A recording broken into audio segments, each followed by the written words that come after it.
اخوكوا الجرح ابو العباس من السبتيه وبيقولوا لي يا سيد الناس. بعد ما اتفرجت على 5 حلقات من مسلسل سيد الناس، ايه الجمال ده يا عمرو يا سعد. بأمانة الدور لايق عليك قوي، والكوميديا بتاعتك حلوة. هو ده عمرو سعد بروحه وبكل حاجة.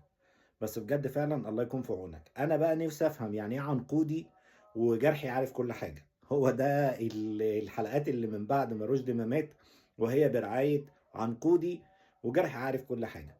ابوه طلع عامل بلاوي، ابوه طلع ملبسهم في الحيطة، بيشتغل في المخدرات، متجوز على مرات ابوه، ومشارك مراته الجديدة دي في العملة، وفي منجم ذهب، وفاتح على جرحي من ناوي نية مش حلوة للجرحي. وعلاقته بمجد اخوه وعفيف اخوه صعبة قوي، وعجبني قوي دور عفيفي، عجبني قوي. وعلاقته بمجد اخوه وعفيف اخوه صعبة قوي، وعجبني قوي دور عفيفي، عجبني قوي دور احمد رزق بصراحة، عامل الدور حلو جدا. والهام شاهين طبعا جبارة بدون اي منازع، دورها حلو قوي. بس هل بقى في الحلقات الجاية فتحية مجدي هيعرف ان هي عايشة؟ وهل فتحية يبقى ليها دور في الصراعات اللي هتزيد على الجرحي، ولا ايه اللي هيحصل؟ ده اللي احنا محتاجين نعرفه في الفترة الجاية، يوم بتوع رمضان ويكمل معاه لغاية اخر رمضان.